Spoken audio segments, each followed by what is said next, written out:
ठाकरेंची शिवसेना आणि शिंदेंची शिवसेना दोन्ही पक्षाचे उद्या मेळावे. ठाकरेंच्या शिवसेनेचा मेळावा अंधेरीत तर शिंदेंच्या शिवसेनेचा मेळावा बीकेसी मैदानात पार पडेल. विधानसभा निवडणुकीच्या निकालानंतर पहिल्यांदाच दोन्ही पक्षाचे मेळावे.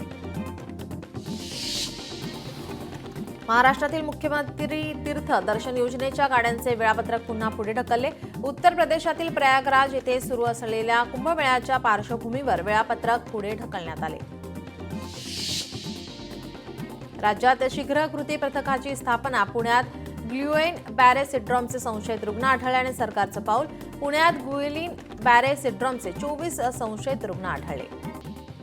10वी आणि 12वीच्या परीक्षांमध्ये मुख्याध्यापक आणि शिक्षकांना अन्य शाळांमध्ये केंद्र संचालक आणि पर्यवेक्षक म्हणून काम करावे लागणार. कॉपीमुक्त परीक्षा अभियानाचा भाग म्हणून राज्य माध्यमिक आणि उच्च माध्यमिक शिक्षण मंडळाचा निर्णय. मात्र काही शिक्षक संघटनांचा विरोध. वीरमाता जिजाबाई भोसले वनस्पती उद्यान आणि प्राणी संग्रहालयात सर्पालय उभारण्यात येणार. त्यासाठी केंद्रीय प्राणी संग्रहालय प्राधिकरणाची मंजुरी मिळाली आहे. येत्या काही महिन्यात सर्पालयाच्या बांधकामास होणार सुरुवात. पवई अंधेरी धारावीमध्ये आज पाणी टंचाई. तानसा जलवाहिनीला गळती लागल्याने पाणी पुरवठा ठप्प.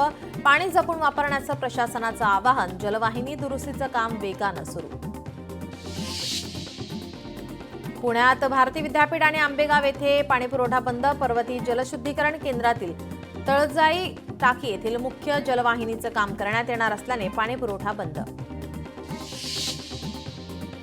पुढील 2-3 दिवस मुंबईतील तापमानात घट होण्याचा अंदाज. हवामान विभागाकडून माहिती. उत्तरेकडून येणाऱ्या जोरदार वाऱ्यांमुळे तापमानात घट होणार असल्याची माहिती. आज सकाळी 10 वाजता उपमुख्यमंत्री एकनाथ शिंदे आणि अजित पवार केईएम हॉस्पिटलच्या कार्यक्रमाला उपस्थित राहणार. केईएम हॉस्पिटलला 100 वर्ष पूर्ण झाल्याने कार्यक्रम आयोजित.